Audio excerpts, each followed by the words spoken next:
Hi, welcome. My name's Jane. I'm going to take you through some mobility exercise for cyclists. So, cyclists, a lot of the work tight in the hips and back, hip flexors, lower back, maybe also across your upper back and shoulders. So let's start off, down from the bottom. Let's start with some mobility exercises for our hips. So we're going to lift your knee up, out and round. There you go, mine cracked straight away. Up, out and round. So you want to do about 10 of those in that direction, and then you're going to change direction. Up and forward, up and forward. And again, you do 10, and then let's change legs. So again, we're just mobilising the hips, opening that hip socket. It's like you're climbing, opening a gate, and then we'll take it the other way. So like you're closing a gate, or as if you're hurdling, lifting your hip up and round. Okay, you could also just stir your leg round in a circle, either with your foot on the floor if your balance isn't that good, or try it with your foot off the floor to help you balance as well. You could always hold on. Take it round the other way. And then let's change legs. So again, probably doing about 10 in one direction and then 10 in the other direction. Okay, we can do some swinging across. So thinking about squeezing your glutes. And then you can even go across and then behind. A little bit slower and controlled. Okay, so swinging in across and behind. All right, we can make it forward and backwards. So again, a little swing forward and backwards. And it doesn't have to be with a straight leg, you could do that with a bent leg.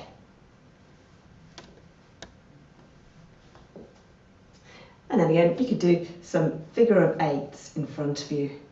So we're going round in a figure of 8. Very good for challenging your balance as well. So you need a little core work on a bike, so it's good to challenge your balance while you're doing that. Okay, let's start with some squats then. So again, just little squats, bit of mobility at the hips, at the knees and at the ankles. We can do it with your arms out. Thinking about retracting those shoulders. Or you can even do it with your arms above your head. Activating your back of your shoulders. Great. Let's have a little bit more focus on our core now. So again, a little bit of mobility. You can go from side to side. You can make some hula hoop circles with those hips and lower back. Round in a circle, or again, just going from side to side. And then tucking and tilting that tailbone. Same thing with our upper back. We can round that upper back and then open it out. Rounding that upper back, opening it out. So again, curling in that upper spine, drawing those shoulder blades back. Now we don't need so much mobility with our shoulders as you would do for other sports, but a little bit's always good. Particularly if you find you get quite stiff in your neck and shoulders.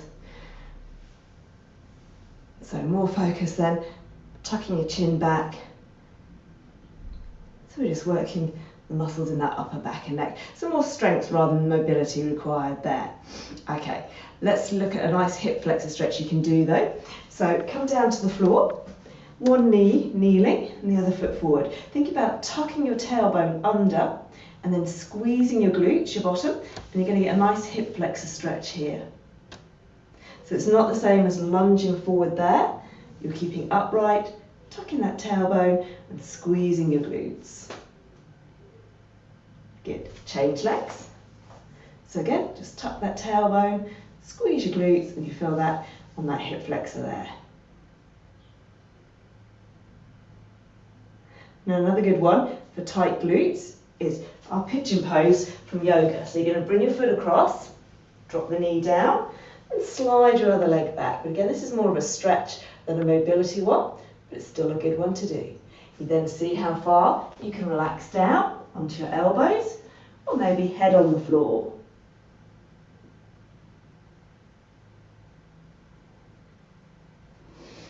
Okay, another way we can stretch that out is sitting, crossing one leg over, and then you're hugging that knee towards your shoulder as you twist into it.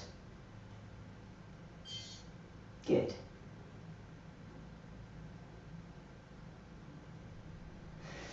Now again, cyclists, you might find your wrists get a little bit stiff, holding and gripping or on bumpy roads. So a little bit of wrist mobility, circling your wrists one way then the other, clenching and releasing with your fingers.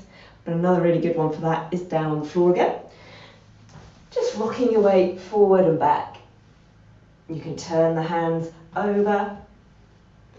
You can turn the fingers towards you or away from you or side to side. So again, lots of variations. Hope those tips helped. And if you're interested in becoming more mobile and more flexible for your cycling, then I suggest coming along and trying one of my yoga or Pilates classes. So leave me a message below and I'll send you more details. Thanks for watching.